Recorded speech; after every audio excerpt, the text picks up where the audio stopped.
Hello प्यारे बच्चों, आज हम क्लास 7th हिंदी पाठ 3 मेरी वसीयत को पढ़ेंगे और समझेंगे। मेरी वसीयत मेरी वसीयत पाठ में जवाहरलाल नेहरू के बारे में बताया गया है। मुझे मेरे देश की जनता ने, मेरे हिंदुस्तानी भाइयों और बहनों ने इतना प्रेम और इतनी मोहब्बत दी है कि मैं चाहे जितना कुछ करूं, वह उसके एक छोटे से हिस्से का बदला नहीं हो सकता। ये कौन कह रहा है? जवाहरलाल नेहरू कह रहे हैं।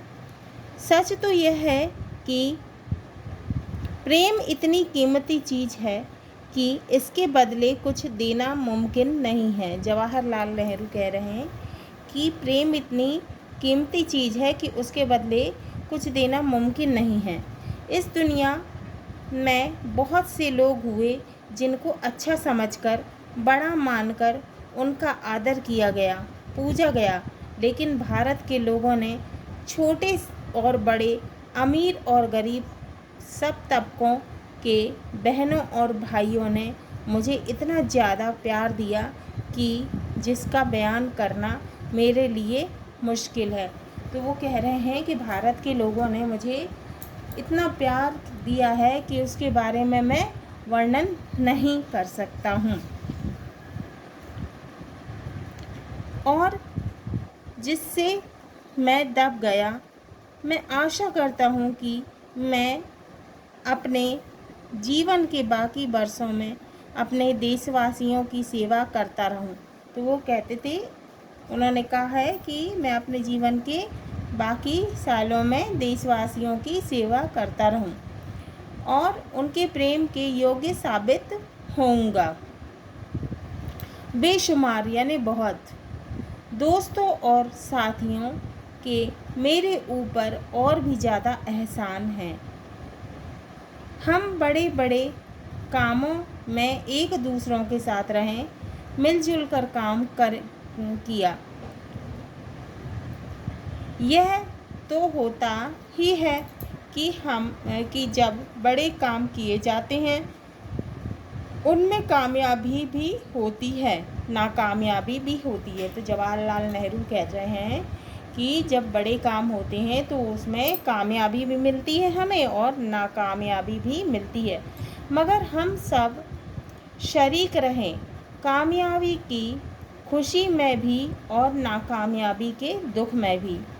मैं चाहता हूँ और सच्चे दिल से चाहता हूँ कि मेरे मरने के बाद कोई धार्मिक रस्में अदा ना की जाए। तो वो कह रहे हैं कि मैं सच्चे दिल से चाहता हूँ कि मेरे मरने के बाद कोई भी मेरी धार्मिक रस्म अदा नहीं की जाए। मैं ऐसी बातों को मानता नहीं हूँ और सिर्फ रस्म समझकर उनमें बंध जाना धोखे में पड़ना मानता हूँ। तो वो कह रहे हैं कि मैं ऐसी रस्म को मानता नहीं हूँ। मैं ये मानता हूँ कि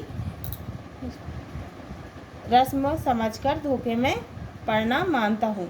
मेरी इच्छा है कि जब मैं मर जाऊँ तो मेरा दाह संस्कार कर दिया जाए। तो वो कह रहे हैं कि मैं मर जाऊं तो मेरा क्या कर दिया जाए? दाह संस्कार कर दिया जाए। अगर विदेश में मरूं, तो वो क्या कहते थे कि यदि मैं विदेश में मरूं तो मेरे शरीर को वहीं जला दिया जाए और मेरी अस्थियां इलाहाबाद भेज दी जाए।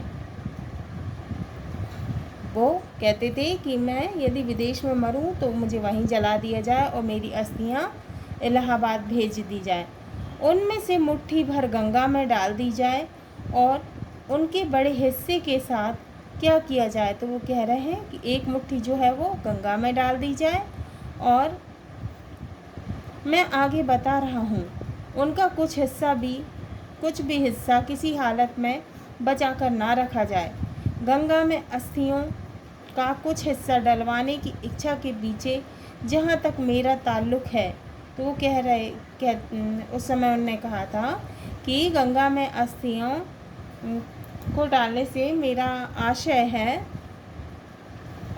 जहाँ तक मेरा ताल्लुक़ है, कोई धार्मिक ख्याल नहीं। इसके बारे में मेरी कोई धार्मिक भावना नहीं। तो वो बोल रहे हैं इसके बारे में मेरी कोई भी धार्मिक भावना नहीं है। मुझे बचपन से गंगा और यमुना से लगाव रहा। तो जवाहरलाल नेहरू थे, उनको बचपन से ही गंगा और यमुना से लगाव था, और जैसे जैसे मैं बड़ा हुआ यह लगाव बढ़ता रहा। मैंने मौसमों के बदलने के साथ इनके बदलते हुए रंग को भी देखा। तो वो कह रहे हैं कि मैंने मौसम के बदलने के साथ में इनके रंग को भी देखा, और कई बार मुझे याद आई उस इतिहास की, उन परंपराओं की, पौराणिक गाथाओं की, उन गीतों और कहानियों की जो कि कई युगों से उनके साथ जुड़ गई हैं और उनके बहते हुए पानी में घुल मिल गई हैं।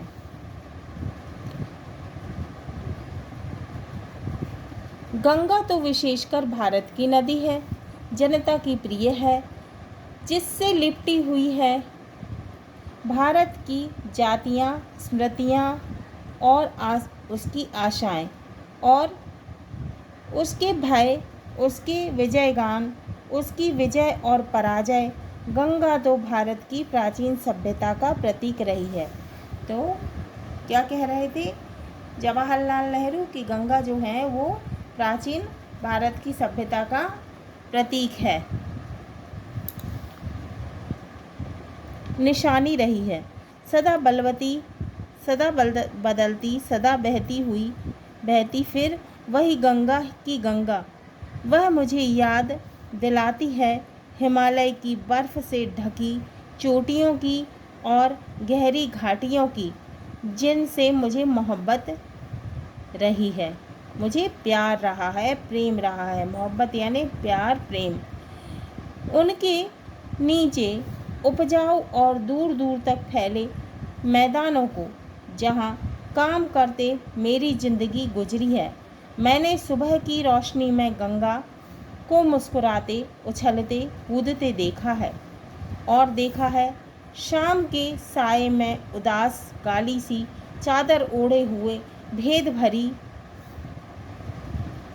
जाड़ों में सिमटी सी आहिस्ते आहिस्ते बहती सुंदर धारा, और बरसात में दौड़ती हुई समुद्र की तरह चौड़ा सीना लिए और सागर को बर्बाद करने की शक्ति लिए हुए यही गंगा मेरे लिए निशानी है।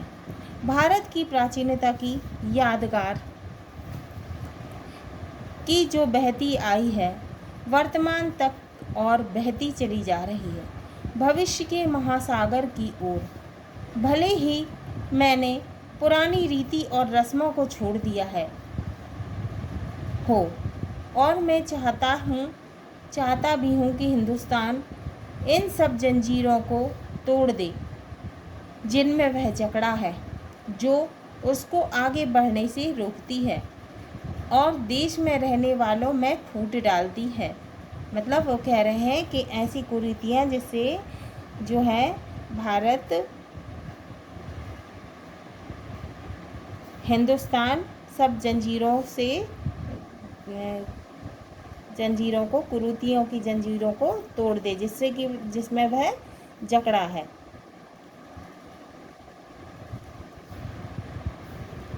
और देश में रहने वालों में फूट डालती है, जो बेशुमार लोगों को दबाए रखती है और जो शरीर और आत्मा के विकास को रोकती है। चाहे यह सब मैं चाहता हूँ, फिर भी मैं यह नहीं चाहता कि मैं अपने को इन पुरानी बातों से बिल्कुल अलग कर लूँ। मुझे फ़क्र है, माने मुझे गर्व है। वे कह रहे थे कि मुझे गर्व है इस शानदार उत्तराधिकारी का, इस विरासत का जो हमारी रही है और हमारी है।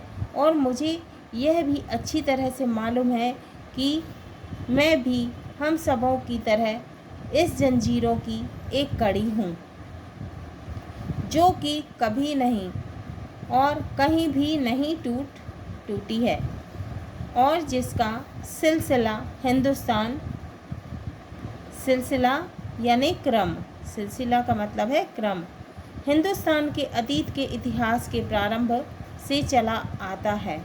यह सिलसिला मैं कभी नहीं तोड़ सकता, क्योंकि मैं उसकी बेहद कद्र करता हूँ।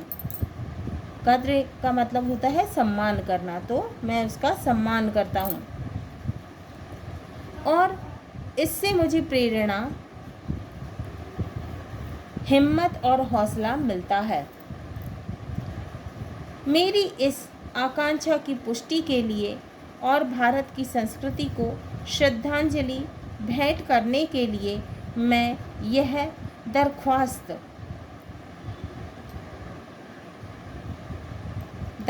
का मतलब होता है प्रार्थना करता हूँ कि मेरी भस्म की एक मुट्ठी इलाहाबाद के पास गंगा में डाल दी जाए, जिससे कि वह उस महासागर में पहुँचे जो हिंदुस्तान को घेरे हुए हैं। मेरी भस्म के बाकी हिस्सों को क्या किया जाए? मैं चाहता हूँ कि उसे हवाई जहाज़ में ऊंचाई पर ले जाकर बिखेर दिया जाए। तो उन्होंने क्या कहा था कि मैं यह चाहता हूँ कि एक मुट्ठी जो मेरी राख है, मेरी जो भस्म है, वो एक मुट्ठी कहाँ डाल दी जाए? गंगा मैया में डाल दी जाए। और मैं चाहता हूँ कि हवाई जहाज़ में ऊंचाई पर ले जाकर जो भस्म है वो बिखेर दी जाए।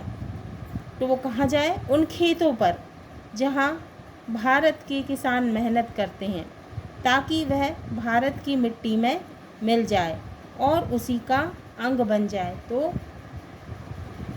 कुछ जो है वो अपने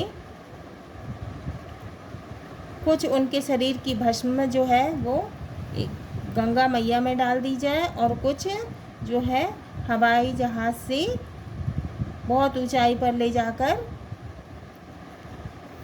बिखेर दिया जाए, जिससे वह खेतों में पहुँचे जहाँ पर किसान मेहनत करते हैं, ताकि वह भारत की मिट्टी में मिल जाए और उसी का अंग बन जाए। हाँ तो प्यारे बच्चों, ये हमारा पाठ मेरी वसीयत पूर्ण हुआ। अब हम जवाहरलाल नेहरू का जीवन परिचय पढ़ेंगे। जवाहरलाल नेहरू भारतीय स्वतंत्रता संग्राम के केवल प्रमुख नायक ही नहीं, अपितु आधुनिक युग के निर्माता भी थे। तो जवाहरलाल नेहरू जो थे वो प्रमुख नायक भी थे भारतीय स्वतंत्रता संग्राम के और आधुनिक युग के निर्माता भी थे। उन्होंने देश के अंतर्राष्ट्रीय संबंध, राष्ट्रीय एकता, कश्मीर समस्या जैसे विषयों पर चिंतन को एक नवीन दिशा दी। भारत एक खोज उनकी प्रसिद्ध पुस्तकों में से एक है। तो उनकी प्रसिद्ध पुस्तक का नाम क्या है? भारत एक खोज। आखिरी वसीयत उनके देश प्रेम एवं स्वतंत्र विचारों का अनुपम उदाहरण है। अब हम इस पाठ के शब्दार्थ पढ़ेंगे। मुमकिन, मुमकिन का अर्थ है संभव। मुमकिन का अर्थ है संभव। एहसान का अर्थ है किसी के साथ भलाई करना। एहसान का अर्थ है किसी के साथ भलाई करना। रस्में का अर्थ है रीति रिवाज। ताल्लुक का अर्थ है संबंध। स्मृतियाँ का अर्थ है यादें। दरख्वास्त का अर्थ है प्रार्थना। आकांक्षा का अर्थ है इच्छा। कीमती का अर्थ है मूल्यवान। शरीक का अर्थ है शामिल होना। साबित का अर्थ है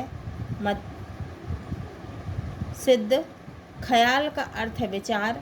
मोहब्बत का अर्थ है प्यार, प्रेम। कद्र का अर्थ है सम्मान।